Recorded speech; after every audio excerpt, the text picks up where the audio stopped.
નમસ્તે પ્રિય મિત્રો, અમારી ચેનલ શ્રેષ્ઠ વાતોમાં આપનું સ્વાગત છે, જ્યાં અમે તમને રહસ્યમય અને અનોખી માહિતી આપીએ છીએ. આજે અમે એક એવી માહિતી લાવ્યા સવી કે તમારા ઘરમાં સમૃદ્ધિ લાવવા માટે દરરોજ આ 21 કાર્યો કરો. સુખ અને સમૃદ્ધિ તમારા ઘરમાં આવશે. લાખ પ્રયાસો કર્યા પછી પણ તમારા ઘરમાં સમૃદ્ધિ આવતી નથી અને પૈસા ટકતા નથી. ઘણી મહેનત કર્યા પછી પણ સફળતા અને પ્રગતિ પ્રાપ્ત થતી નથી અને સંપત્તિ વધતી નથી. મિત્રો, દરેક વ્યક્તિ ધનવાન બનવા માંગે છે અને દરેક વ્યક્તિ ઈચ્છે છે કે તેમની બધી જરૂરિયાતો અને ઈચ્છાઓ પૂરી કરવા માટે પૂરતા પૈસા હોય. આવી સ્થિતિમાં મિત્રો, જો તમે પણ તમારા ઘરમાં સમૃદ્ધિ અને તમારા ઘરમાં પૈસાનો સતત પ્રવાહ ઈચ્છો છો, તો મિત્રો, આપણા શાસ્ત્રો અને પુરાણોમાં કેટલાક એવા ચમત્કારિક અને અચૂક ઉપાયોનું વર્ણન કરવામાં આવ્યું છે જે કરવા ખૂબ જ સરળ છે. આ કર્યા પછી વ્યક્તિનું ભાગ્ય ચમકે છે અને તેની પ્રગતિનો માર્ગ ખુલે છે. મિત્રો, હું તમને જણાવી દઈએ કે ઘરમાં રાખવામાં આવેલી દરેક નાની વસ્તુ સકારાત્મક અથવા નકારાત્મક ઉર્જા સાથે સંકળાયેલી છે. ઘરમાં રાખવામાં આવેલી નાની વસ્તુનું પણ વાસ્તુશાસ્ત્રમાં વિગતવાર વર્ણન કરવામાં આવ્યું છે, જે તમને ફક્ત ધનવાન બનાવશે જ નહીં પરંતુ તમારા જીવનમાં સમૃદ્ધિ પણ લાવશે અને ઘરમાં રહેતા દરેકને પ્રગતિ અને સમૃદ્ધિમાં પણ મદદ કરશે. આ સરળ પગલાં સફળતાનો માર્ગ ખોલશે. જે કોઈ સાચા હૃદયથી તેનું પાલન કરશે તેને સફળતા મળશે. તો મિત્રો, ચાલો આ સરળ પગલાંઓ વિશે જાણીએ. પરંતુ તે પહેલાં મારી તમને એક નાની વિનંતી છે કે વિડિયોને અંત સુધી જુઓ, તેને બિલકુલ ચૂકશો નહીં કારણ કે આ માહિતી ખૂબ જ કિંમતી છે અને વિડિયોને અન્ય લોકો સાથે શેર કરો જેથી અન્ય લોકો પણ લાભ મેળવી શકે. અને હા ભક્તો, વિડિયોને એક સુંદર લાઇક આપો અને તમારી પોતાની YouTube ચેનલ શ્રેષ્ઠ વાતોને સબસ્ક્રાઇબ કરવાનું ભૂલશો નહીં જેથી તમને શક્ય તેટલી વહેલી તકે આવી જ માહિતી મળે. અને હા પ્રિય મિત્રો, કોમેન્ટ બોક્સમાં જય લક્ષ્મી માતા લખવાનું ભૂલશો નહીં. મિત્રો, વાત એ છે કે સલાહ આપવાનું આપણું કામ છે, આપણે ફક્ત સલાહ આપી શકીએ છીએ. હવે તમે માનો કે ના માનો એ તમારી પસંદગી છે, પણ મિત્રો, હું એક વાત ચોક્કસ કહીશ કે જો તમે માનો છો તો તમારી ન્યા પાર થઈ જશે. આ વિડિયો અંત સુધી જોયા પછી તમારે કોઈ પણ પ્રકારની સમસ્યાનો સામનો કરવો પડશે નહીં. બાકી તમારી પસંદગી છે, તમે પોતે ખૂબ સમજદાર છો. તો પ્રિય મિત્રો, ચાલો આપણે વધુ વિલંબ કર્યા વિના વિડિયો શરૂ કરીએ. નંબર 1, ભોજનની થાળીનો આદર કરો. હંમેશા ભોજનની થાળીને ડાઇનિંગ ટેબલ અથવા ટેબલ પર સુઘડ અને આદરપૂર્વક મૂકો. તેને ગમે ત્યાં બેદરકારીથી છોડી દેવાથી ખોરાક પ્રત્યે અનાદર થાય છે. નંબર 2, એક હાથે થાળી ન ઉપાડો. હંમેશા બંને હાથે ભોજનની થાળી ઉપાડો. તેને એક હાથે પકડી રાખવી એ દુર્ભાગ્ય માનવામાં આવે છે અને એવું માનવામાં આવે છે કે આ ખોરાકનો અનાદર કરે છે અને તેને ભૂતિયા દુનિયામાં મોકલે છે. નંબર 3, બ્રહ્મ મુહૂર્ત અને સંધ્યાકાળ દરમિયાન ઝાડુ ન લગાવો. સવારના બ્રહ્મ મુહૂર્ત અને સાંજના સંધ્યાકાળને પવિત્ર સમય માનવામાં આવે છે.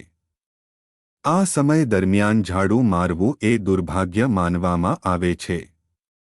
એવું માનવામાં આવે છે કે આમ કરવાથી ઘરના આશીર્વાદ છીનવાઈ જાય છે.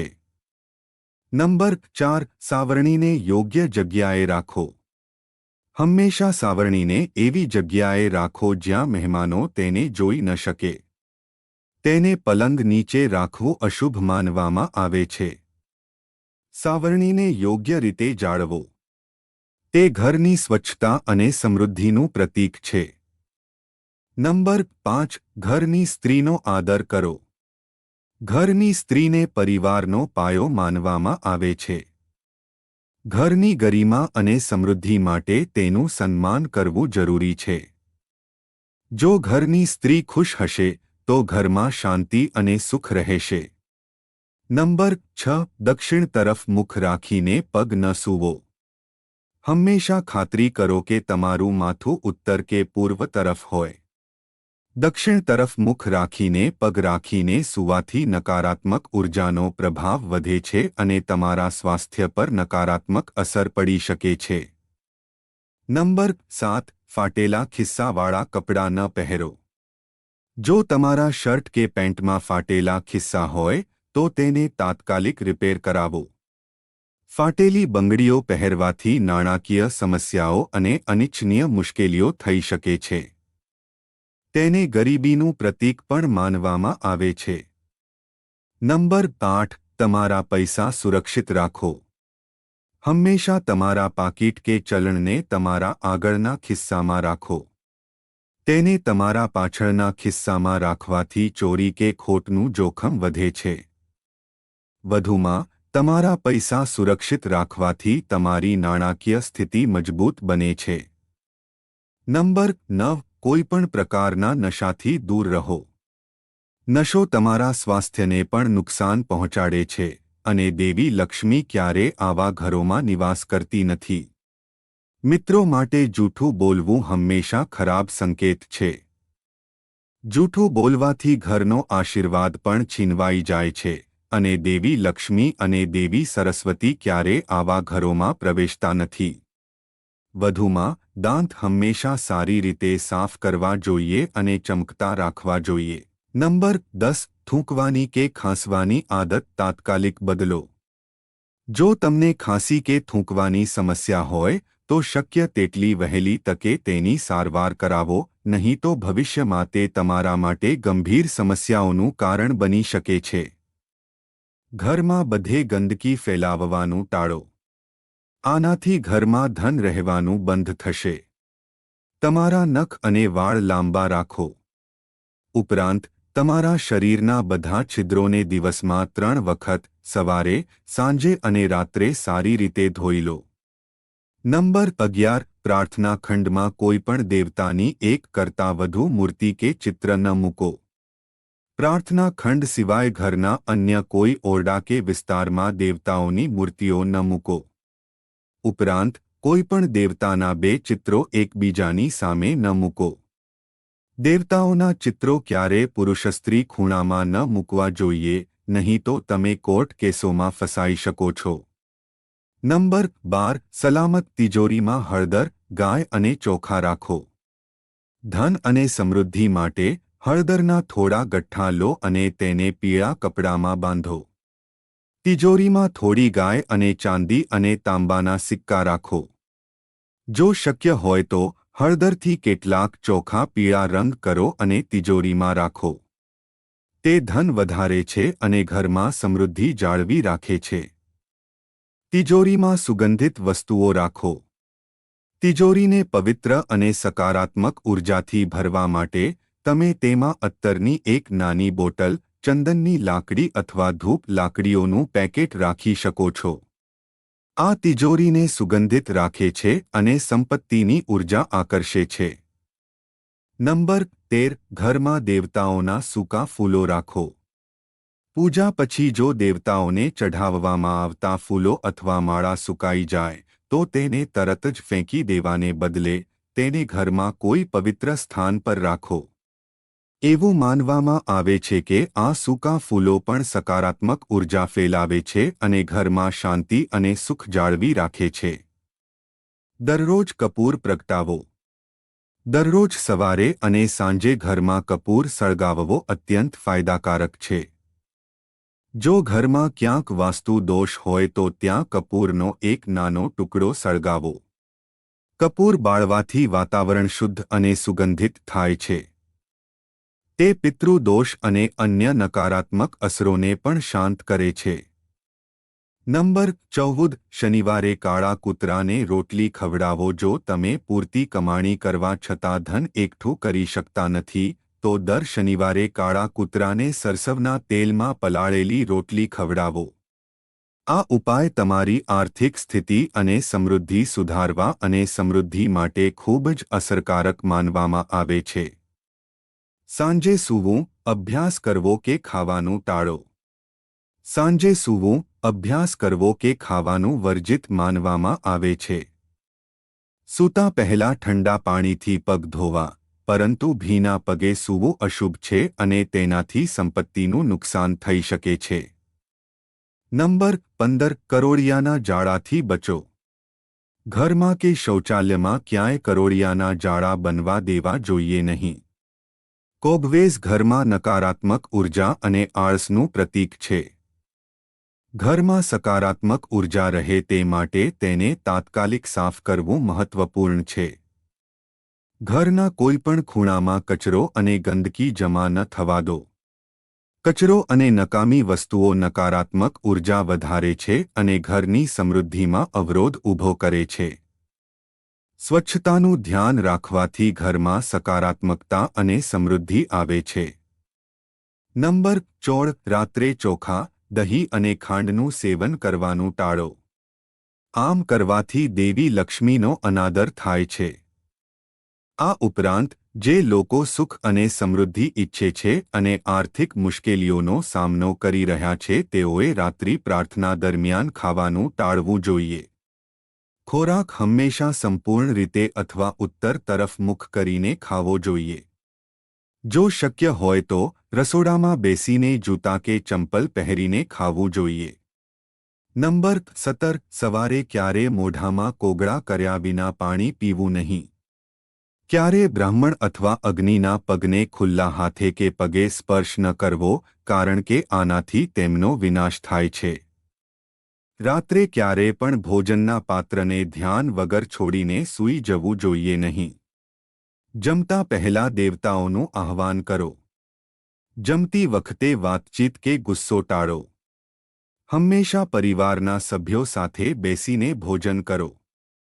નંબર 18 જો તમારા ઘરમાં નળમાંથી પાણી ટપકતું રહે છે તો તેનાથી તમારા ઘરના ધનને નુકસાન થાય છે, તેથી તેને તાત્કાલિક રિપેર કરાવો. જો ઘરમાં કોઈ વાસણમાંથી પાણી ટપકતું હોય તો તેને રિપેર કરાવો. જો છતમાં તિરાડો હોય અથવા ટાંકીમાંથી પાણી સતત વહેતું રહેતું હોય તો તેને શક્ય તેટલી વહેલી તકે રિપેર કરાવો, નહીં તો તે તમારા ઘરને પણ નુકસાન પહોંચાડી શકે છે. નંબર 19 તમારા ઘરની છત પાસે ક્યારે કોઈ ન વપરાયેલી વસ્તુઓ ન રાખો. બુધવારે સફેદ કાપડનો ધ્વજ લો અને તેને પીપળાના ઝાડ પાસે મૂકો. આમ કરવાથી તમને હંમેશા બ્રહ્મા, વિષ્ણુ અને મહેશનો આશીર્વાદ મળશે. શુક્રવારે દેવી લક્ષ્મીના મંદિરમાં જાઓ અને 9 વાટનો ઘીનો દીવો પ્રગટાવો. આમ કરવાથી દેવી લક્ષ્મી તમારા પર અનંત આશીર્વાદ વરસાવશે. નંબર 20 ગુરુવારે તુલસીને દૂધ અર્પિત કરો. દર ગુરુવારે તુલસીના છોડને દૂધ અર્પિત કરવાથી તમારી આર્થિક સ્થિતિ સુધરે છે. આ ઉપાય ફક્ત તમારી આર્થિક સ્થિતિને મજબૂત બનાવતો નથી પણ ઘરમાં સુખ, શાંતિ અને સકારાત્મક ઉર્જા પણ જાળવી રાખે છે. ક્યારેય તમારા પલંગ નીચે જૂતા અને ચપ્પલ ન રાખો. આમ કરવાથી દેવી લક્ષ્મીના આશીર્વાદ છીનવાઈ જાય છે અને તમને આર્થિક મુશ્કેલીઓનો સામનો કરવો પડી શકે છે. હંમેશા જૂતા અને ચપ્પલને રેકમાં રાખો અને તેમને બારણાની નજીક પણ વેરવિખેર ન રાખવાનો પ્રયાસ કરો. નંબર 21 છત પર ઊંધો વાસણ ન રાખો. ઘણી વખત ઉનાળો પૂરો થયા પછી લોકો જૂના વાસણો ફેંકી દે છે. તેને છત પર ઊંધો રાખે છે. વાસ્તુ અનુસાર આવું કરવું ખૂબ જ અશુભ છે અને તમારા નસીબને નબળું પાડી શકે છે. વાસણને યોગ્ય રીતે રાખો અથવા ઉપયોગમાં ન હોય ત્યારે તેને સુરક્ષિત જગ્યાએ રાખો. દરવાજા પાછળ કપડાં લટકાવશો નહીં. દરવાજા પાછળ હૂક લગાવીને કપડાં લટકાવવાનું ટાળો. આમ કરવાથી દેવી લક્ષ્મી ઘરમાં આવતી નથી અને આર્થિક સમસ્યાઓનો સામનો કરવો પડે છે. કપડાં હંમેશા યોગ્ય જગ્યાએ અથવા કબાટમાં રાખો. કાળા અને ઘાટા રંગો ટાળો. ઘરમાં કાળા, પીળા અને જાંબલી રંગોનો ઉપયોગ કરશો નહીં. આ રંગો નકારાત્મકતાનું પ્રતીક માનવામાં આવે છે અને ઘરની શાંતિ અને સમૃદ્ધિમાં અવરોધ લાવી શકે છે. પડદા, ચાદર અને દિવાલો માટે હળવા અને સકારાત્મક રંગો પસંદ કરો. સીડીઓ યોગ્ય દિશામાં બનાવો. ઘરની સીડીઓ પૂર્વથી પશ્ચિમ અથવા ઉત્તરથી દક્ષિણ તરફ હોવી જોઈએ. ક્યારે ઉત્તર-પૂર્વ દિશામાં સીડીઓ ન બનાવો કારણ કે તે વાસ્તુ દોષો પેદા કરે છે અને ઘર પર નકારાત્મક અસર કરી શકે છે. દિવાલો અથવા છત પર તિરાડો દેખાવા ન દો. દિવાલો અથવા છત પર તિરાડો અશુભ માનવામાં આવે છે. જો કોઈ તિરાડો દેખાય તો તેને તાત્કાલિક રિપેર કરાવો. આ ફક્ત ઘરની સુંદરતા જ નહીં પરંતુ સમૃદ્ધિ અને સુખ પણ જાળવી રાખશે.